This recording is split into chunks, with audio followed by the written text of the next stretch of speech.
regulate. And again, you can choose it based on, is this a big model, or you can choose it based on how is the model being used. So there are legitimate divides, even among those who believe that there needs to be regulation for how do you best do this. And we're in uncharted waters. We really don't know when are these models harmful until they're actually doing harm. So what impact could the decision that Gavin Newsom makes have on artificial intelligence regulations in other parts of the country? I think California often, like a number of big states, is able to set policy that then becomes adopted nationwide because they're so big. Or then you see the companies come to DC and say, okay, we want a federal bill because we don't want to be subject.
And welcome. At this time, I'll invite all who so desire to stand for the moment of silence and to remain standing for the Pledge of Allegiance.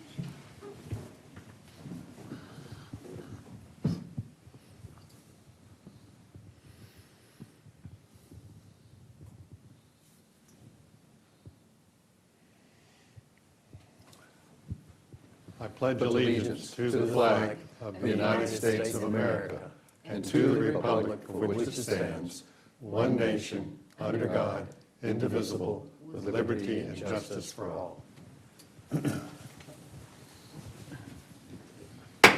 Good afternoon. Welcome to our meeting for September the 10th, 2024.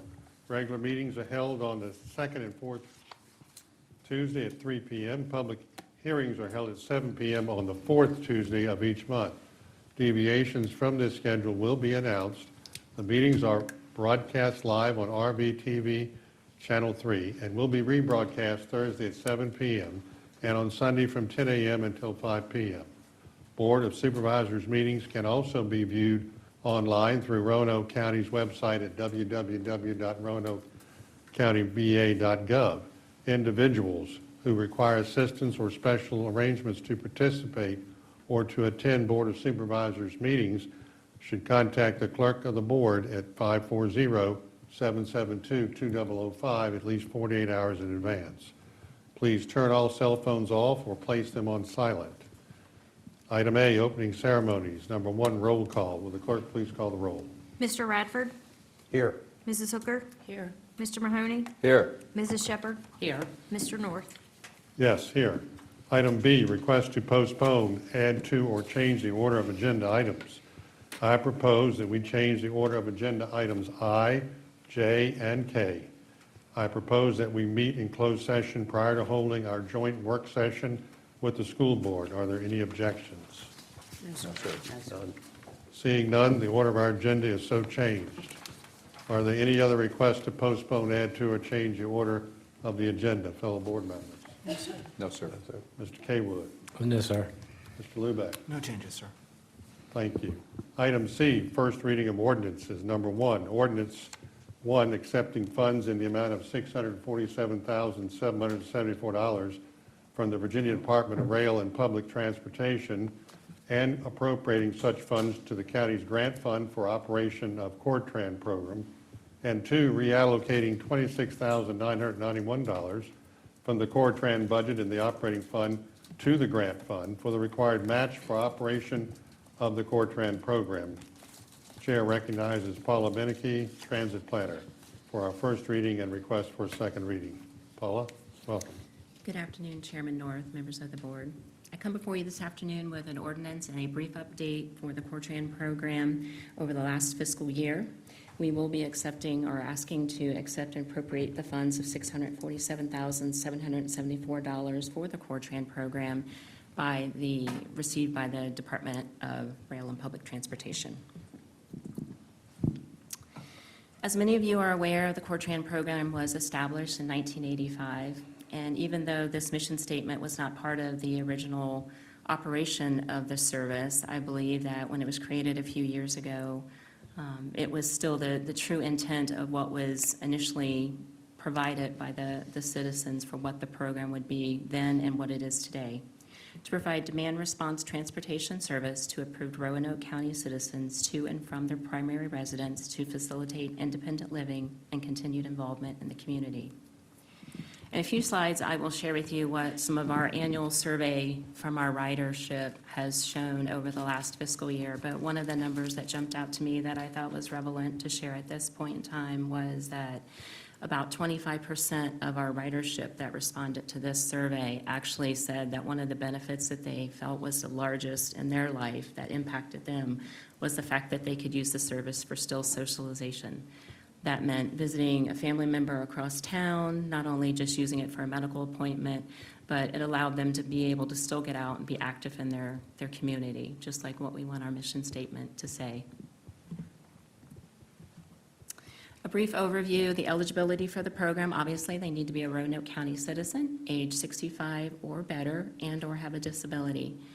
I think it's important to mention here that even though I think when a lot of people think of Cortran, they think of it's a service for our seniors in the community, but we also have a strong demographic of individuals who are under that age of 65 that utilize the service to get to classes, to further their education, or also to help them with employment.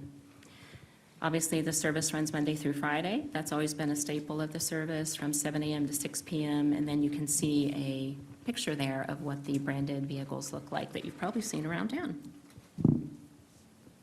In January of 2021, we partnered with VIA, and they are our rideshare partner to provide the vehicles and drivers that oversee transporting our citizens. They can take a trip anywhere. It's unlimited trips. They can take within Roanoke County, Roanoke City, the town of Salem, the city of Salem, or the town of Benton. And again, we have roughly from our survey results, folks that are using it 1 to 3 times a week is predominantly, I think we had about 56% of folks said that that's how frequently they are using it. Last fiscal year, Cortran was able to provide 14,950 trips to 193 Cortran riders. You'll see that the majority of those trips were 78% in the medical portion of the pie chart. I think it's important to mention that those are not just for well visits or annual checkups, that we have a long line and history of individuals that use the service for dialysis or for chemotherapy treatments, and that seems to be one of our reoccurring ride sources that we see for folks that use it on a regular basis, sometimes 3, 4, 5 times a week. Over the last 4 years, we've been very fortunate to have staff who has applied for funding through the Department of Rail and Public Transportation. And to date, with this current award that we'll be accepting and receiving for a total of $1,769, $1,769,873. And that is something that I think, I know when I was first involved in the program, there was concerns about where the program was headed for expenses. And I think that with us being able to apply for the funding and being fortunate to receive those grant dollars, it's really helped to offset the cost of the program. Back to our annual Cortran survey, we sent out about 200 surveys right around the end of the fiscal year. We had about a 30% return rate. 85% of the individuals were satisfied with the service. I'd say that 59% of them marked the actual survey as extremely satisfied with the survey. The results that show that folks that are taking and using the service on a regular basis are very vocal. We're very fortunate that they do have a voice to share and that are very quick and eager to return those surveys. The next two numbers I think are important that really, to me, bring home what the purpose of the program, the 55% that would not be able to take a trip if Cortran was not available. They don't have a support system. They don't have a family member, a friend, somebody at the church that could take them, so they do see it as an essential service. 88% indicated that they do not drive, so again, they're using that service to get out and be able to go to the grocery store, pick up a prescription, whatever needs that they may have. And another trend that we're continuing to see, this was the third year that we've done our survey, but riders are always interested in weekend hours. We always have folks that want to go outside of what our service area. They'd like to go to Botetourt, they'd like to go to Bedford. I actually had a caller that called and wanted to see if we would actually take them to the beach, which I thought was really interesting, that would really go way outside the service area. But I think for the most part, we've been real pleased with the survey results this year, and there's some things that we look to work with VIA to increase on pickup times, and, you know, again, folks, I think, are real happy with the service, and there's always room for improvement. Happy to answer any questions you may have. Any questions for Paula? I have one. Ms. Shepherd? I have a question, and this might be a little bit off what I should be asking. However, I have a group of elderly people that live in my district, and a lot of them do not have rides and actually were inquiring to me about how they could get bus service. This would obviously take care of that. What number should they call? They can call me, or if you want, I can get with you afterwards, and if you would like me to speak to this group, I'm more than happy to do so. Absolutely, yes. I can do that. I'll follow up with you after. Okay, great, thank you. Solving another problem for your citizens. Yes, I Good am. deal. Anyone else have a question? Mr. Radford? Yeah, Paula, how's the vendor VIA going? I think we've been pleasantly surprised. It was a big takeaway, I think, when we transitioned from our last provider. This is more of a ride-share service, and that was an adjustment for our riders, but we've continued to help educate them and understand that they group the trips by geographic location of where they're going to either pick someone up or drop them off. I think, like I said, there's always room for improvement, so we're looking to find some times where we can increase, there's the pickup window. So if somebody says, I want to go at 9:30, they'll say, well, we'll pick you up at 9:15, 9:45.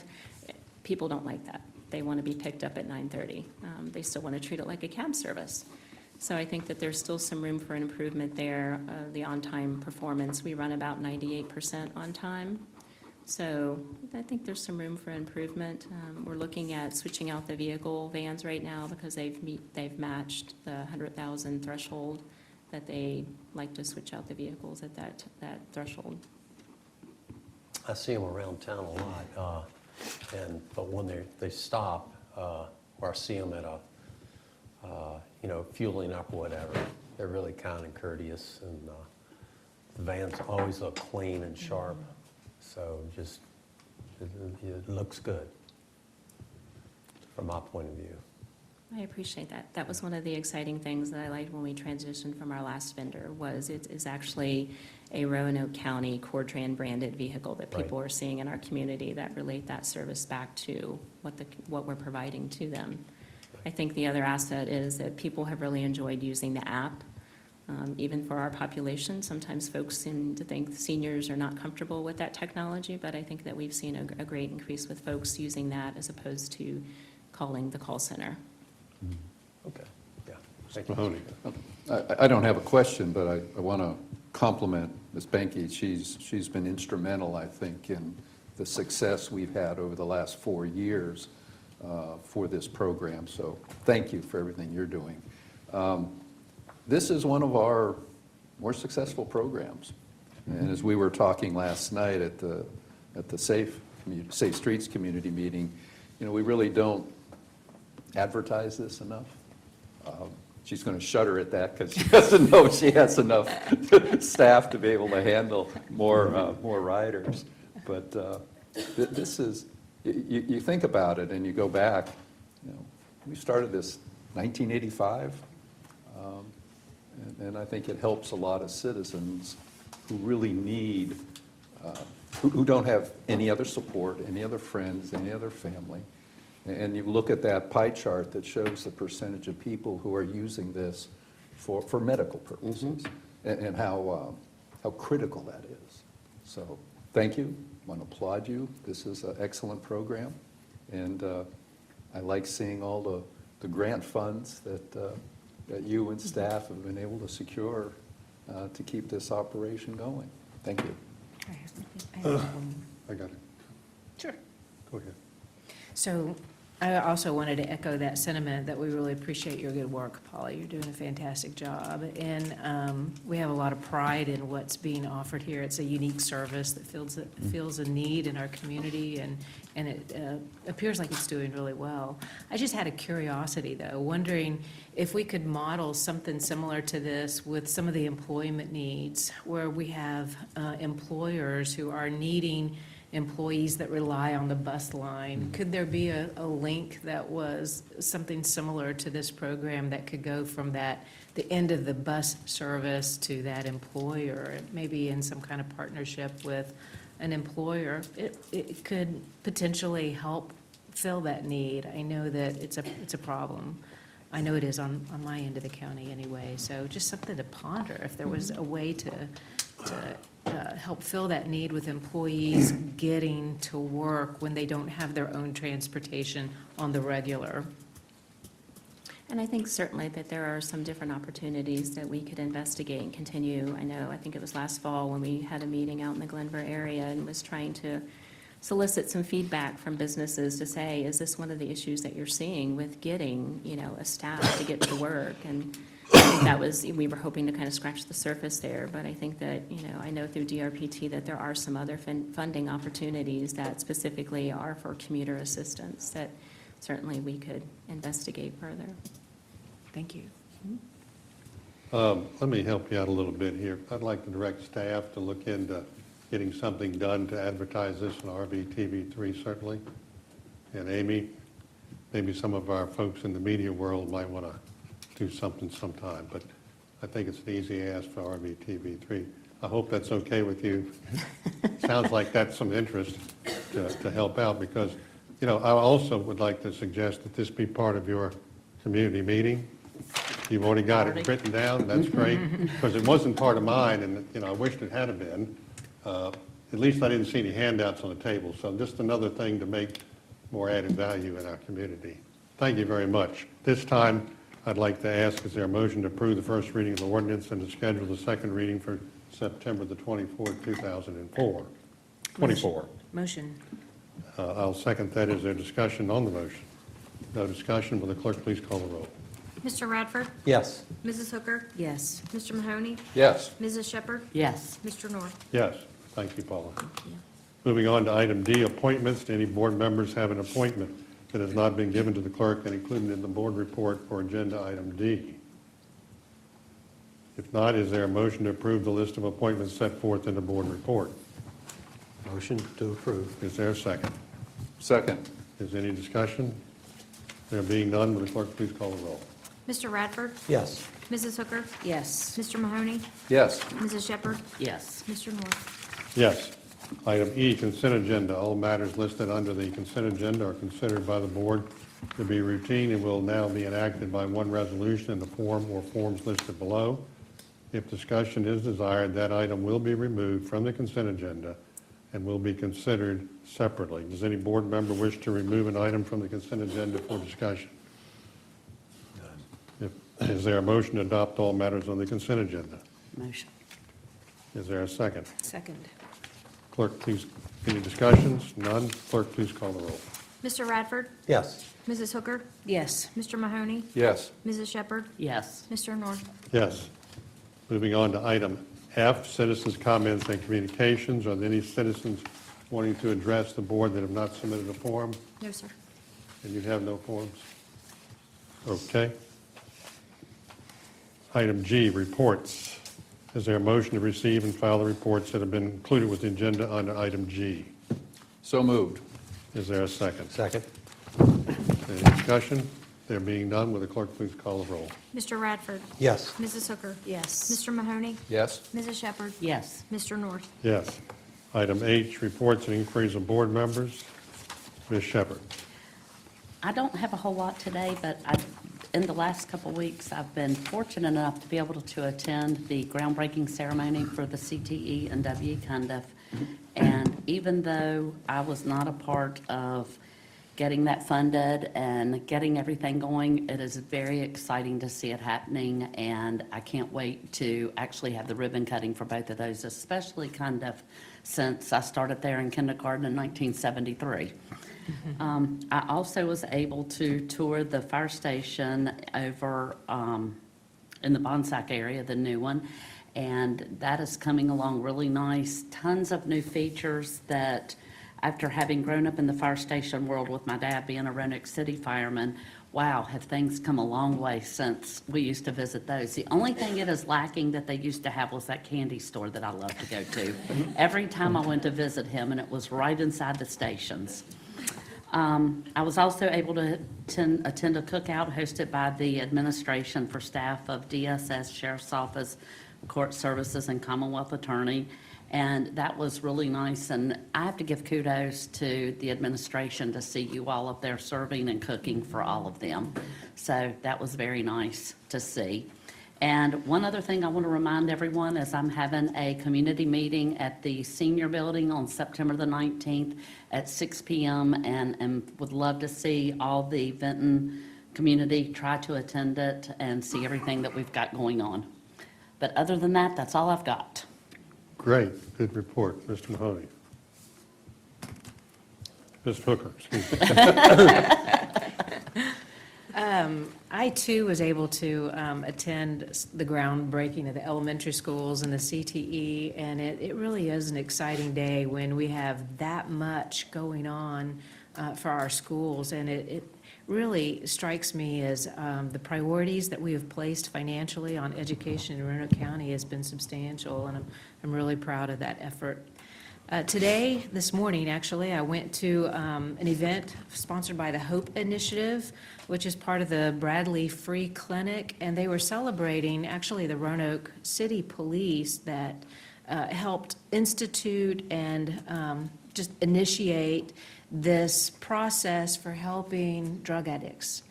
And one of their bylines was, "You can't arrest your way out of this problem." And it has become quite the answer, one of many needed, for this drug problem. It was really encouraging to see the kind of success that's going on with helping these people get out of this horrible cycle. I was really pleased when I saw Mr. Lubeck's report that we still are discussing the Board of Supervisors handbook and protocol, and I look forward to seeing more information about that. I know that there's still information coming in and that it will continue to be discussed. I would love it if there was a consensus from my board. If we could see that completed by the end of the year, I think it's something that's really important. We have a fantastic board, and I think we have a great system in place, but it would be something that would be very helpful, I believe, in future years. So I was happy to see that, Mr. Lubeck, thank you. And then went on a tour, a part of the tour with Dr. Smoot, VDOT tour, looking at all the initiatives. Really appreciated Megan putting that together. Megan Cronice, thank you. Mr. North, Mr. Kaywood was also on that bus, and there was a lot of good discussion just on the portion of the tour that I was on. But one of the things I want to make sure that we continue to discuss is the attention needed to our medians and sidewalks, especially in our gateway areas that are not being routinely mowed.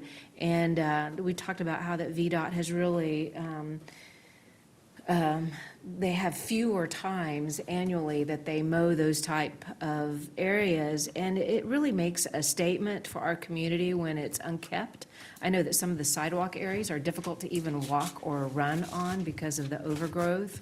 And so I hope that we can do what we need to do to advocate for VDOT doing more on that issue and not let that be forgotten. Because it's a small detail. It's not like it's a $1 million project or a bridge or finishing a greenway. Hopefully, all those things will happen. But but this is something that I think really sends a message to our visitors, and I'd like to see us have some more discussion on that. And that's all for now, Mr. Chairman. Thank you. Speaking of the mediums, the problem has occurred on 460 East. Last Tuesday, I called VDOT. It was mowed by Thursday. They had a schedule for September 15th, but there had been several citizens that had close calls not being able to see oncoming traffic because of the height of the grass. I find it ironic that we allow the medians to grow higher than 12 inches, but yet we go cite people who complain about neighbors and industry's grass. You can't have it both ways. And the state, I think, cut back to twice a year mowing with contractors from 3 times a year because of some budget cut, which we all hear and know about. So it's too bad, Mr. Kaywood, you're not going to be there to remind me, so I'm going to have to remind myself, which sometimes works, if I write a note to bring this up at the Transportation Committee when we have our annual VACO meeting. So if you got a problem in your area, call Brian Blevins and ask him when he's planning on getting a cut in a certain area. But, and if it's that safety issue, I think they can rearrange the schedule a little bit. So there you go. Great trip. Thank you for organizing that, Megan, with Dr. Smoot. You know, I'm going to tell you what, that's an invaluable trip because someone who's a member of the Commonwealth Transportation Board can tell us whether, in their opinion, it's going to, the application for Smart Scale is going to be approved or not for something. And when he sees a $107 million figure, that's not going to happen. So, I mean, he's very frank about it because he knows how the inner workings of the CTB operate. In fact, they're having a meeting Tuesday here at the Hotel Roanoke that I may be attending to speak on. Did great turnout. All 5 of us were at the CTE groundbreaking. A perfect day, a well-organized attendance and contribution to the community, and can't wait to go back there in a couple of years. But I'll tell you one thing, if you haven't been up to the top of that hill, that is one heck of a view. And I'm proud to say it's in the Hollins District, but it really is. I mean, you can see the airport, Tinker Mountain, Reed Mountain, all the way into Catawba. I mean, that's been a hidden gem for a long time, and I'm happy to say that, the new school will be there. Went to the Bonsack Fire Station with Supervisor Shepard. What a great design for a prototype fire station for the future. And even after it's completed, there'll be 1 or 2 tweaks along the way for the next one. It looks like something that you'd see in Fairfax County, Albemarle County, or someplace up in Northern Virginia. And all the thought that went into why you're doing it this way was just constant reminders as we took the tour from Chief Griffith. We had a great turnout at our community meeting back in late August, and it was excellent questions from the audience, and had answers from most all of them, Mr. Kaywood and I and Megan in particular. So they were appreciative of having it, and I would encourage my other supervisors, if the desire hits you to have one, I think it's a great way to connect with the citizenry and get them to come out. And when people are sitting there taking notes, they're not writing thank you notes to someone and killing the time. They're making notes to take home with them. So thank you all of staff that participate in that. And at this time, We will, Mr. Chairman, yes. you forgot Paula. I did. Well, he didn't speak up. I'd already scratched your name off. You couldn't possibly have anything to report. You haven't been here for 3 weeks. Go ahead. Au contraire. Are you suggesting that we should have a notice of violation to VDOT because they've let the I didn't the suggest grass- that. Are I you laid that on suggesting I laid that on the lap of the county attorney over here. I mean, listen, when it comes to safety, there is no reason for anything to going from 3 to 2. There are exceptions to every rule. There's exceptions to every budget cut. That was an exception. But I don't think our county attorney wants to go that far. I have one item I'd like to talk about. Sorry. about Last that. evening, we had a community meeting at South County Library on our Safe Streets initiative. The board members may recall, staff had provided us with some information at our last meeting. And that's very important. If you recall, that the data that was being collected was looking at accidents and fatalities and looking at a lot of the problem intersections and areas we have in the county. And I think that's really critical for public safety. I think the one disappointment was we don't have a lot of citizens attending them, at least ours. Ms. Cronice, did we ever get to 8 or 9 citizens last night? Very good.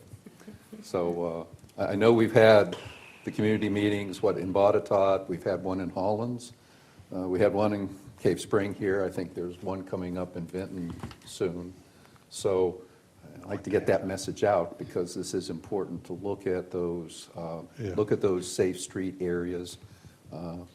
All, again, with a goal that we need this planning process to go forward so that we could then take the next step and be able to perhaps secure some grant funding to actually implement changes to make our streets safer.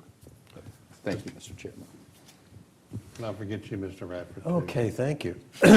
By the way, I do share a piece of property with VDOT, and they need to cut half of the field, not cut the other half, but I get the violation letter. Not, Oh, do you really? Interesting. Not And so bad. what have you done about that, Mr. Radford? I have to cut it. I have to cut VDOT's property. So, okay, Interesting. back to a couple of things I have here I want to mention. I agree with everybody that CTE groundbreaking was just, it is a game changer, like our superintendent Ken nicely said, and it was in the paper today. It is a game changer for our community. When we get that new facility up on that new elevation, it's going to be incredible. A beautiful site, and our students will enjoy it and learn from it for generations to come. Looking forward to that when we do the groundbreaking, the ribbon cutting in a couple of years.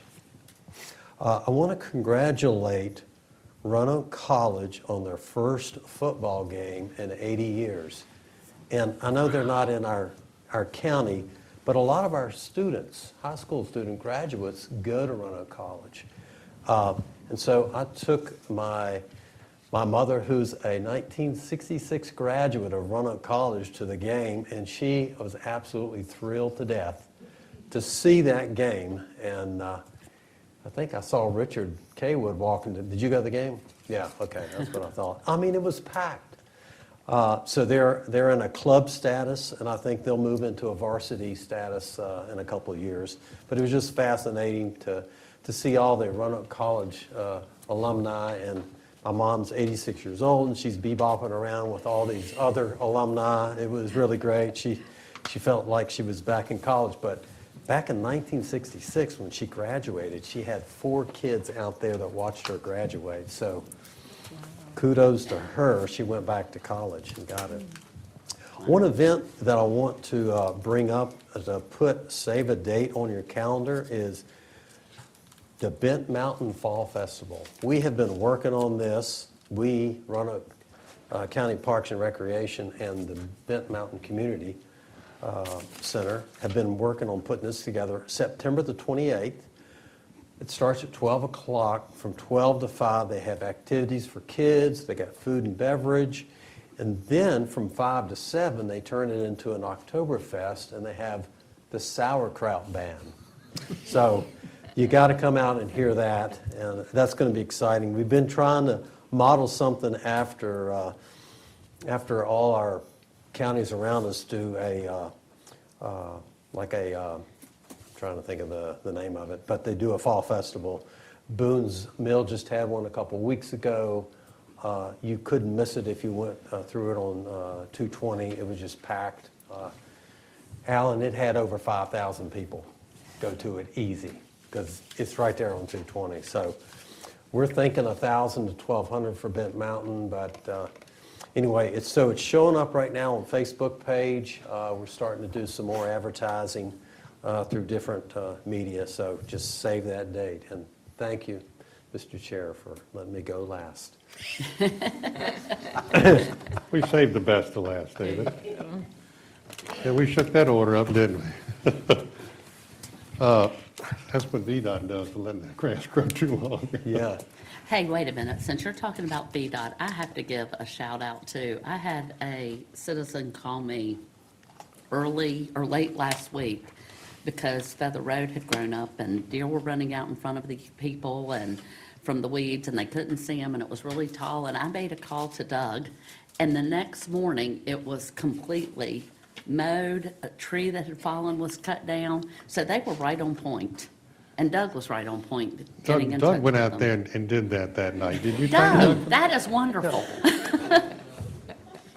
So Doug- they were right on it when we got the call to them. There you go. Well, And they weren't scheduled, I don't think, till the next week is what I was originally told, I think. So they're quick sometimes. they did get on it quickly. Good deal. All right, let's move on to item I, closed meeting pursuant to the Code of Virginia as follows. I move we go into closed session pursuant to Section 2.2-3711, subparagraph A, item 8 of the Code of Virginia for consultation with the county attorney regarding a taxation matter. Is there a second? Second. Will the clerk please call the roll? Yes. Mrs. Hooker? Yes. Mr. Mahoney? Yes. Mrs. Shepherd? Yes. Mr. North? Yes. The board will now recess to the third floor for the work sessions. Following the closed meeting, the board will meet with the Roanoke County School Board in a work session on the third floor. Thank you.